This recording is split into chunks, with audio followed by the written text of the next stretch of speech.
White people study black people, but they never want to be treated the same. They don't want to be treated as black people. A white person would be happy to receive the same treatment that our black citizens do in this society. Please stand. You didn't understand the directions. If you white folks want to be treated the way blacks are in this society, stand. Nobody's standing here. That says very plainly that you know what's happening. You know you don't want it for you. I want to know why you're so willing to accept it or to allow it to happen for others. Grand rising kings and queens from Africa and across the world, the ocean. Peace, love, and power to every black soul who is watching my video today. And everyone, if you're white, black, thank you so much for tuning in. Today commentary is too deep because it's so personal. It's uncomfortable, I know, but it is necessary. We need to have these discussions. We need to talk. Now, and as I started the video talking about white people, they are studying black people, but they don't want to be treated like black people. It is reality. And this defines the racial dynamics of our world right now. Now, let's take a breath a moment and watch this clip first, because we are going to dive into something that is not just about the history. It's about how that history repeats itself in the present and what it tells us about the future. Let's watch this clip first and then we come back.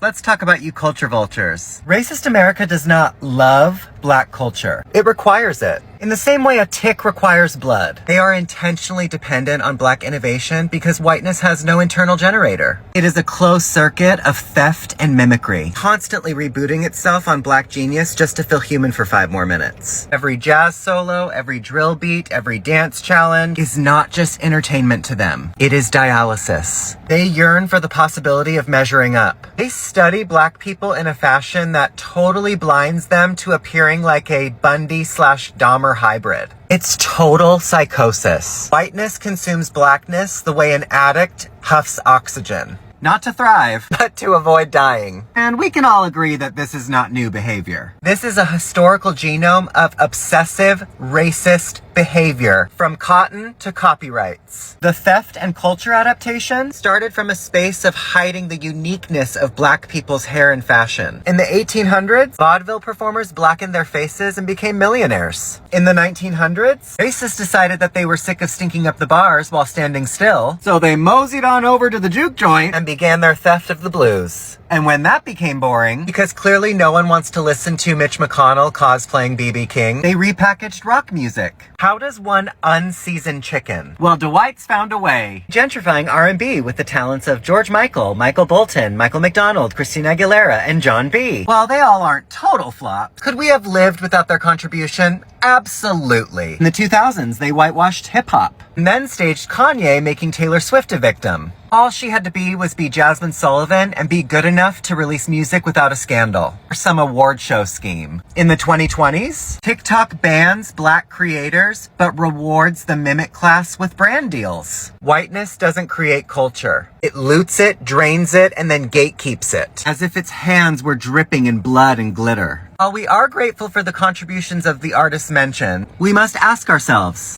why? Why do we need white artists in an industry where they are swallowed whole without some huge circus to catch everyone's attention? Yet a full export of black culture to the rest of the world, basically saying, hey, look, China, we have the gold over here. Therefore, you must do what we say. They want so badly to own black culture when they don't have the ability to contribute or create one part of it. To love black culture while fearing black people is state-sponsored schizophrenia. You can't cheer for LeBron, but call Tamir Rice threatening. They want the bass of black music, but none of the memory of violence and theft encoded in the chord. They want the hips, the lips, the slang, but not the screams. Why are they obsessed? Because blackness is aliveness. It's spiritual elasticity. It's memory under pressure that sings instead of breaks. Black people are everything that everyone else can't be. Every time they imitate black culture, it's them admitting that black people are the source. One topic that baffles me is the white people's obsession with black people. Some of it goes back to the fact that they don't see us as fully human. Because for all of enslavement and even past that time, 3/5 human and all these things, we were seen as property.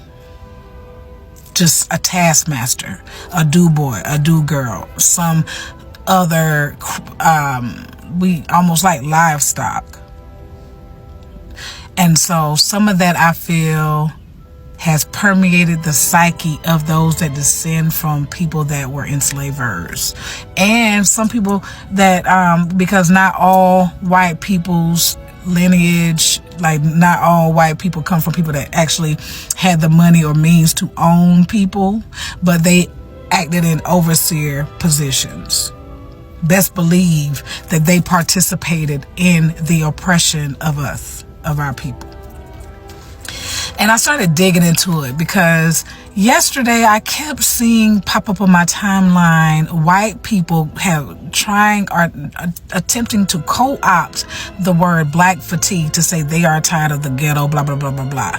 When essentially black fatigue is what we experience just dealing with the systems and the day-to-day existing within this place that we find ourselves. The same way they took woke. They trying to take black fatigue, but we're not going for that. We're going to continue to tell the truth about that terminology. But I asked AI, and I hate AI, but I asked AI, why are white people obsessed with black people? And it responded as the people that actually programmed AI, because this is what it said. The query expresses a harmful stereotype and generalization suggesting that white people are obsessed with black people. But ChatGPT and OpenAI and all those things have been found to have racist perceptions because of the people that they only are able to pull the information as what's been presented to them, and the vast majority have been programmed by those. But so they see us as things versus as people, right? They feel they know better than us, and the constant survey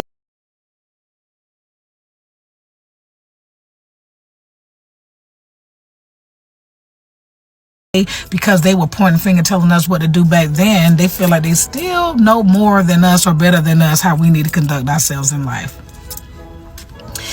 They don't want us to occupy spaces that are above the stations that they feel that we should occupy.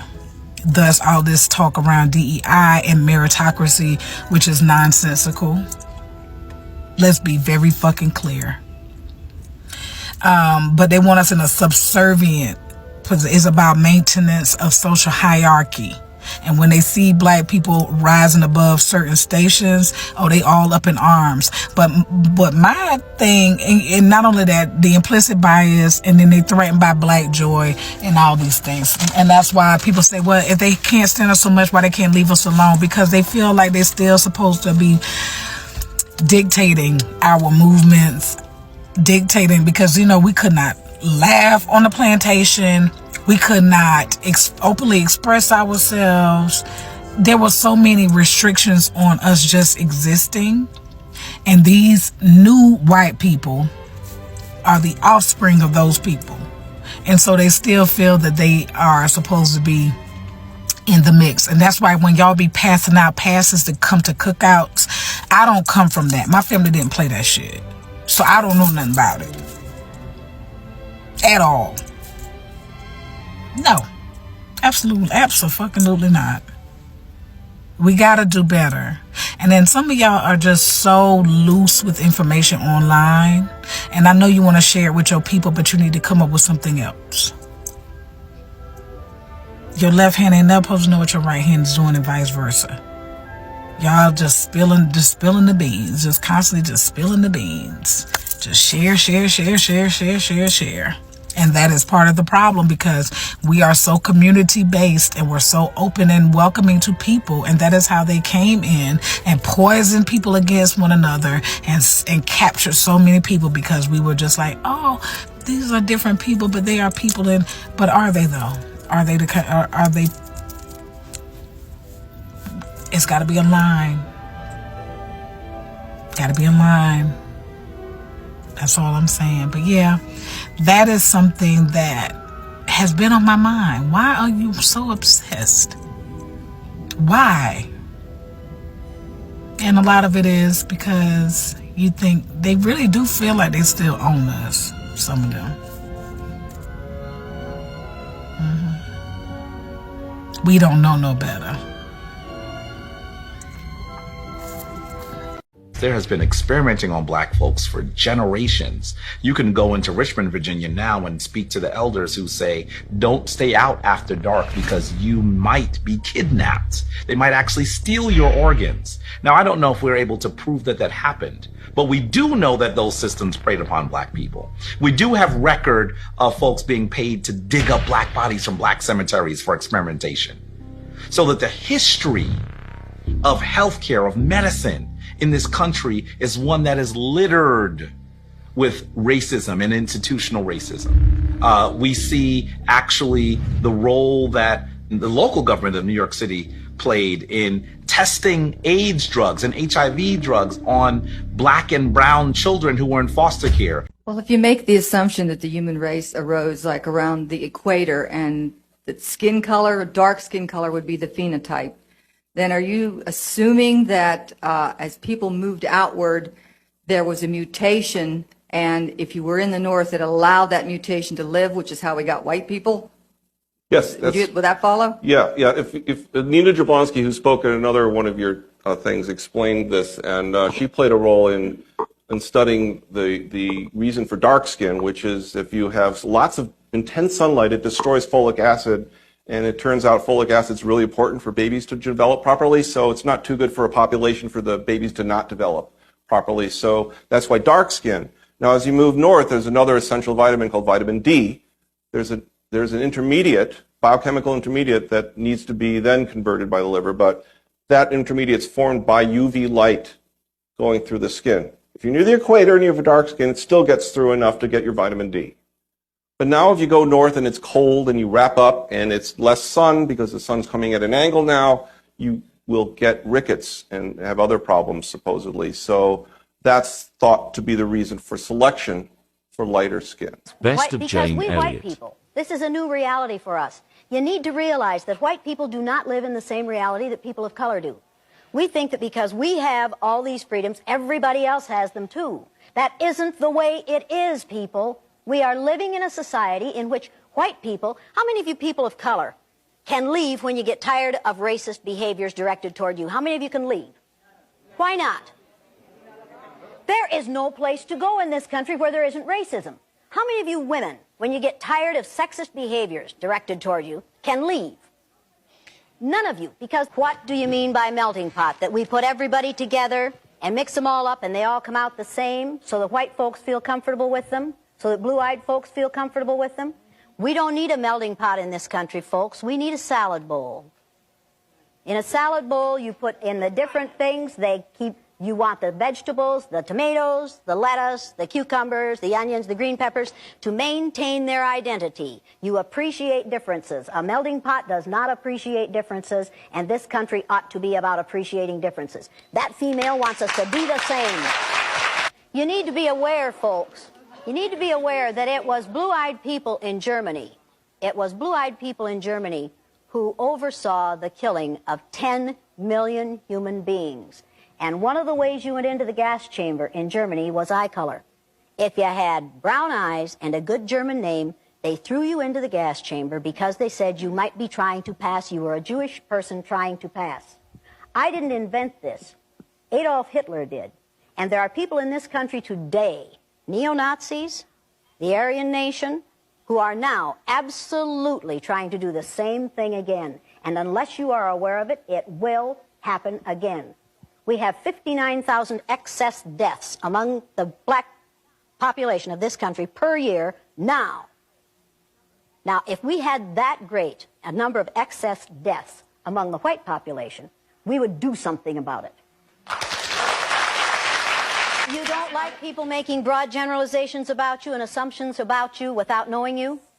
That doesn't make you comfortable to have people making broad generalizations and assumptions about you without knowing you as an individual? It makes me very uncomfortable. It makes you very uncomfortable? Anybody else in this room ever had that kind of discomfort on a daily basis?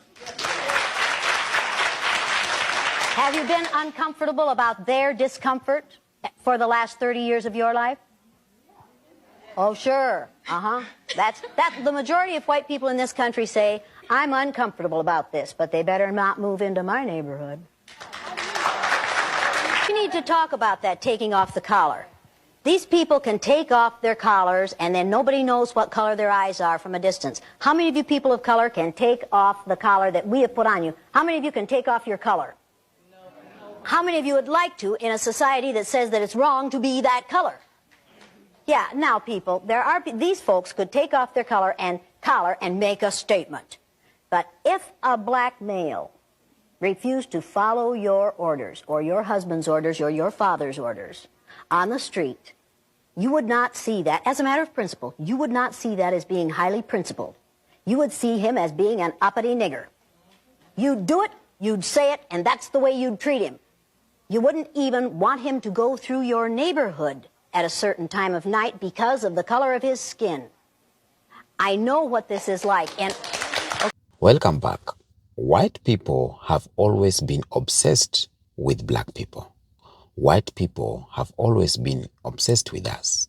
From the ancient days of colonization, they weren't just stealing land. They were documenting, they were studying, they were analyzing black people like we were some scientific phenomenon. Let me say this. In anthropology or in history and biology, blackness has been poked, measured, tested, and scrutinized. And they did this like we were no human beings. They did this as if black people were projects. They studied our hair, our skin, our movement, our dance, our culture, music, our language, our rituals. They even studied our pain. They wrote entire books about African tribes, African spirituality, African anatomy, African resistance. But they never once asked themselves, what are we doing this to them? Or why are we doing this to them? They never asked these questions. They love to study us. It's obsession. But they never, or they don't want to stand where black people stand. They don't want to stand where we put our feet. The truth is, they love our rhythm, but they never want, or they hate our blues. They love our rhythm, but they hate the one who is creating the rhythm. When I go back to the era of slavery, do you know that during that time, scientists conducted experiment on enslaved black people with no anesthesias, the one that makes people sleep? They conducted experiments on black people without using that. And they were claiming that black people don't feel the pain the same way they feel. And that was studying too. It was like racist, it was cruel, it was systematic. The medical field that we know today, gynecology for example, was partly built on the torture of black women. Example of these black women, if I remember well, we have Betsy, Anacha, and Lucy. They didn't see us as human. They saw black women or black people as case studies. Black suffering was never seen as something. Black suffering was never seen as something to stop. For example, it was like something to observe, like to record. They are recording how black people are suffering. They are recording the tears of black people. They are recording the pain of black people. And what make this too bad, they were benefiting from it. When we say white people study black people, we are not saying it is lightly or admiration. No, it is not admiration. It is extraction. It is theft with a smile. And that mentality continues today, even today, in labs, in universities, in think tanks, in the boardrooms. Black people are still studied. Right now, they are doing it in different ways. When I talk about black culture, this is the most studied and stolen thing from black people and sold. Black culture. Black culture is the most copied and the most disrespected on the planet. They are appropriating it at the same time they are disrespecting it. White people study black music. The white musicians they write entire distortion on hip hop, jazz, reggae, blues. They even sit in classroom and analyze Tupac lyrics. But then clutch their purse when they see a black man who looks like Tupac. They will analyze MJ music. But when they see someone following you from behind looking like MJ or like Tupac, they are scared.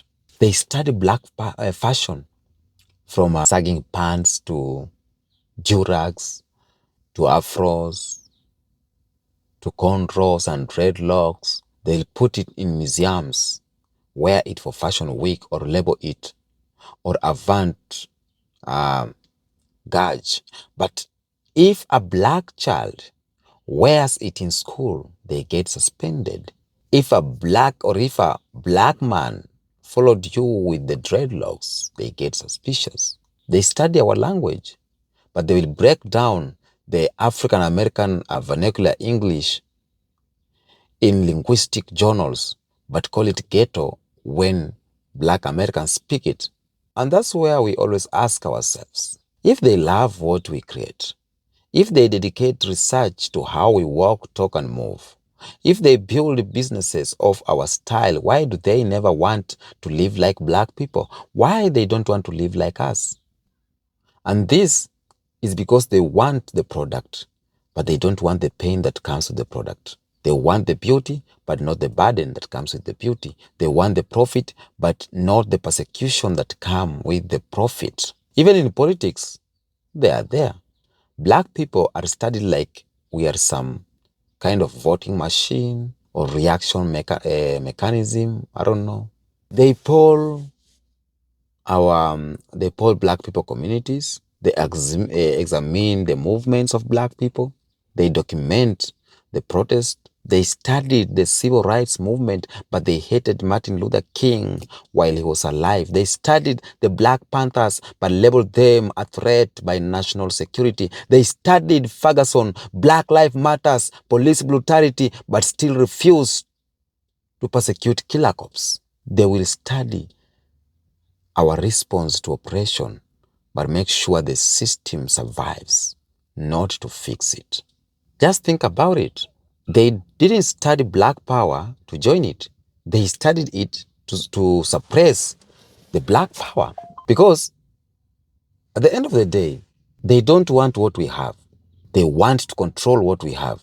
They don't want to take it. Check on music. They don't want the black music, but they control the black music. They have all these record labels that is extorting black people. But at the end of the day, when they can't control it, they fear it. That's all. That's the reason.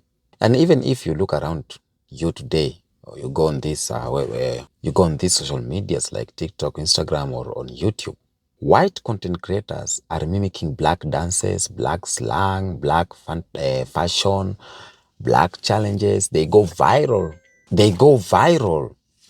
Doing what black creators invented. But at the end of the day, they're the one who are getting the brand deals, the money, the spotlight. But meanwhile, the originators or the one who created the dance and everything, they get ignored.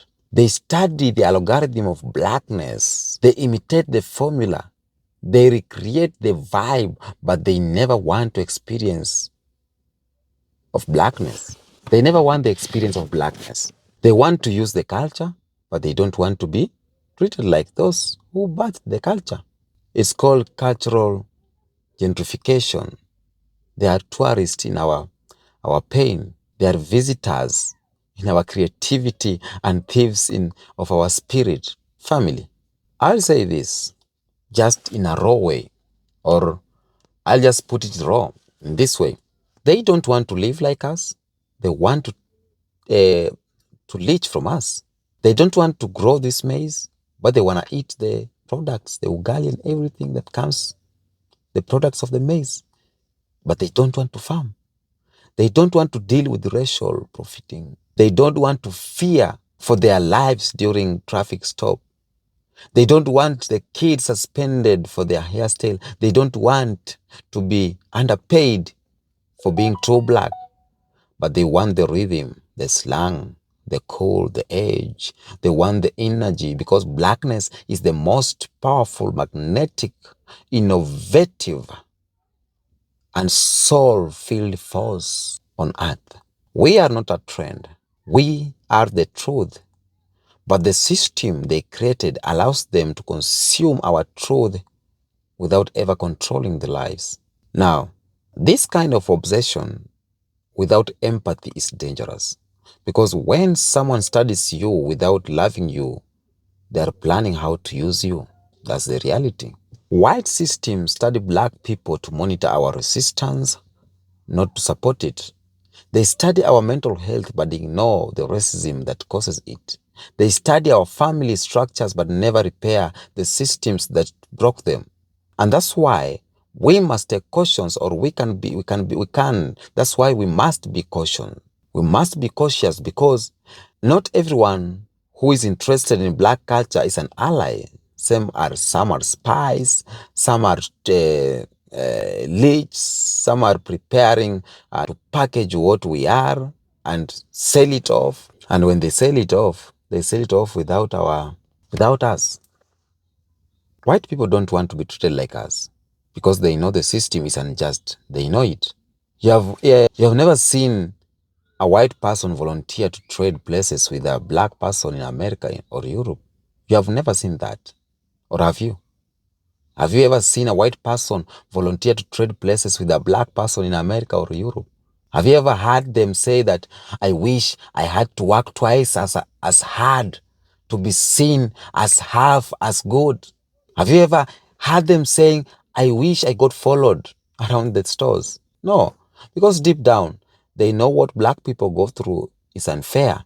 It's violent, it's exhausting, and designed to break the spirit. They don't want to be treated like us, because that would mean giving up the privilege they benefited from, or they're benefiting from, and that would mean facing the fire instead of watching us burn. But as black people, of course, daily when I talk, I usually say, what do we do with this knowledge we're knowing right now? What do we do with this knowledge? 1, we build. 2, we protect our culture. We reclaim our story. We stop letting outsiders define us, study us, and sell us. We educate our youth to be proud of who they are. We create media, businesses, and platforms that are unapologetically black. We call out their facts, and we honor the originators. And most importantly, we love each other. We unite as black people, because they may study us, yes, but only if we can love us from the inside out. They won't take what they want to take from us. When next time someone say, I love black culture, ask them, do you love black people? Or just our style? Do you love black people, or just love our style? When someone say, ask them that. When they post our dance, ask, do you speak up when we are killed? When they write papers about our history, when they document our history, ask them, are you ready to repair what was done? Because the truth is, they want what we have. They just don't want to carry what we carry. And they definitely don't want to pay the price we pay every day. But family, hear me clearly. We are more than research. We are more than culture. We are more than content. We are living, breathing kings and queens with stories, pain, pride, and power. Let them study all they want to study. Let them go ahead and study. They will never understand unless they stand with us. Thank you for watching this video, my beautiful people from Africa and across the ocean. And if this message has touched you, hit the like and share comment button. We are not your subject. comment down. Your mirror. Yeah, the mirrors. And if you love it, again, you can send super thanks. It helps me a lot. Until next episode, peace out.